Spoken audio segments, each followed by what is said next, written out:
Okay, and one of our last steps is adjusting the back check distance. That means when I hit the hammer at a medium blow, it hits off the string. Now this distance is the back check distance. I checked in my book, and for this piano, we want it to be 15 millimeters in the bass, 14 in the tenor, and 13 in the treble. So how I do that is I hit the key. Oops, I moved it. And then it's too far. I need to make it shorter because this is what we want it to be. I mean, it's like way too short. So I'm going to lift the hammer here, reach over, and move the back check up just a little bit. Now let's see.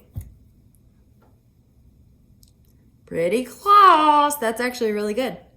So that's about how far we want it to be. Now, once you've done one of them, you can do the next one and compare it to the one you just did, which is at the correct height. Now, the problem with that is that the strings are not in they're not a straight line. This angle goes up just a little bit.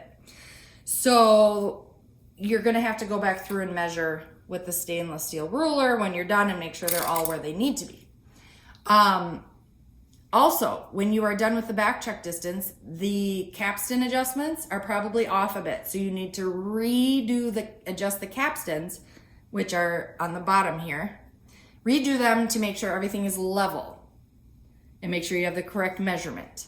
And then when you're done, you'll go to the next section, and then the next section, and the next, however many there are.